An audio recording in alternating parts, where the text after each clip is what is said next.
Hello everyone, I'm so sorry it took so long about choosing this movie. A lot of things have happened during this whole process of choosing the movie. I'm not going to go into detail with that because it's not really my place to say. But, like I said, I do humbly apologize about it. My movie I chose, and it really was hard to choose, but I chose it, and it's my favorite movie. American Werewolf in London. Of course, as you guys can tell, I have the Full Moon edition.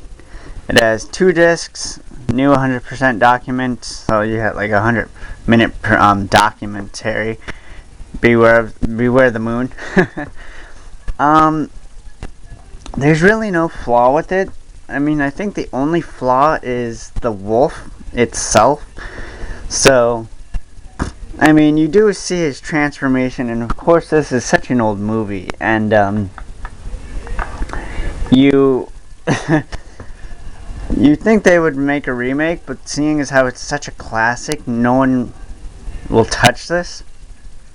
Unlike the sequel, American Werewolf in Paris, that one I'll get into later on, but like I said, there's no flaw to this, and I do love this movie. If anyone ever wants to come over and watch it with me, I'm glad to.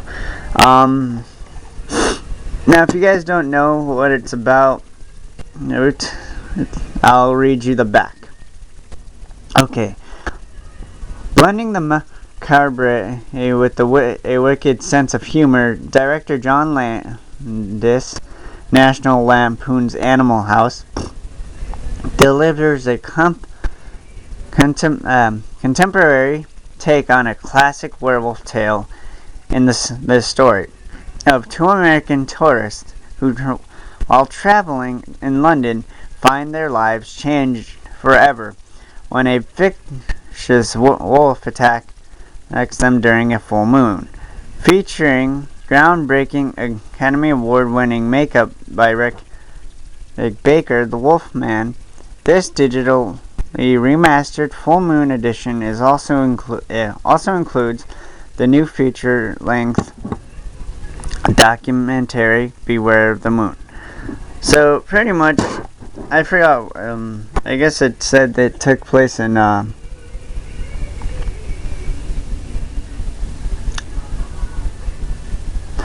guess it took place in London, probably like really the outskirts of it. The guy in the red jacket actually gets bit by the wolf, survives it, and kills his friend on accident. And ever since then, he sees his friend saying, "You have to kill yourself in order to like make this vicious like the cycle stop." And it's pretty much a truth. If you get by a werewolf in the old days, and the wolf actually runs away, you're pretty much on your own. They're not like some like old vampires. If you get bit by a vampire and you actually see their memory go into you, they're not really. They're connected in a sense with the werewolf type, but I don't believe the memories go into each other. In the underworld they do, but like I said, I recommend this movie.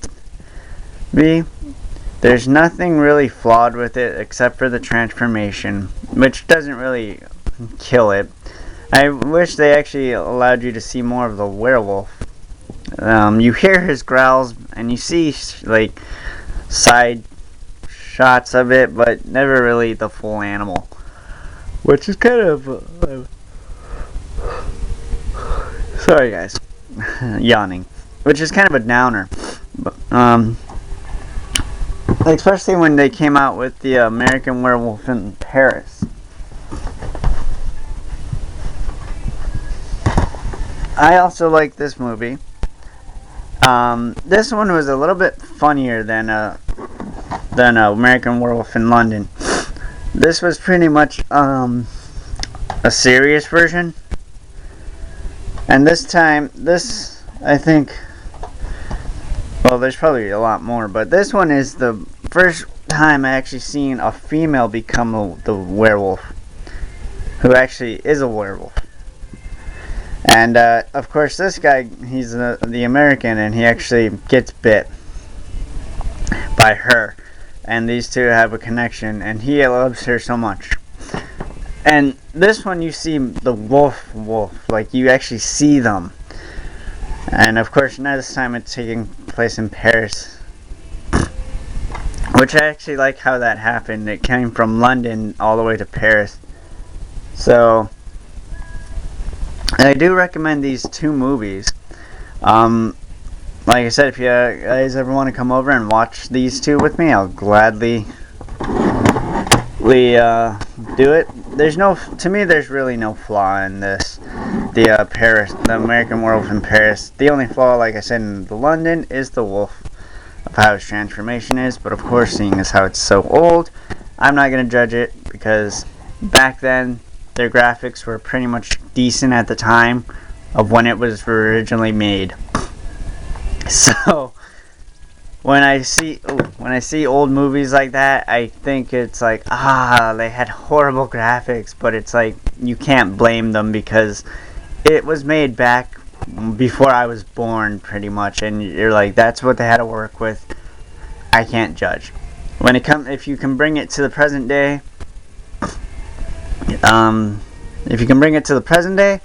hey, you can remaster the graphics. Just depends on who directs it, or whoever makes the graphics look really good.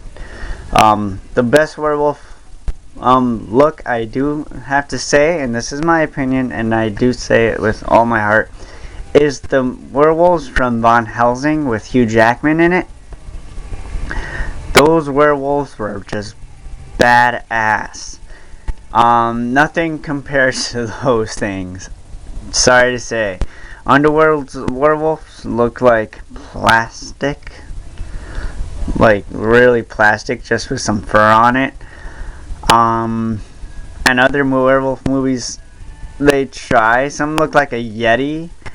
But like I said, nothing can compare to the Van Helsing werewolves. But I'll talk about that movie some other time. So I'll cut this short, seeing as how I said I do recommend these. I give them a 10. A good watch. If you want to laugh with the Paris one, go right ahead. If you want a serious tone, you can actually do the London. So I hope you guys enjoyed my 27th review. I do keep track of my reviews now. So I'll let you know how I've been doing as well. Next up will be a game after this, and then after that game will be a book. So after that, the book, it'll be a movie. So I'll be switching it in and out now. So I hope you have a great day, everyone, and hit like, comment, and subscribe. Hey, and let me know what you think of my videos, please. That would be nice, and I will appreciate your feedback. I hope you guys actually are enjoying the light now. I looked outside and it's snowing again, and I hope to God this weather goes away. I do like the cold, but come on. I think everyone's sick of it right now. So I'll stop rambling and have a great day, guys. Goodbye.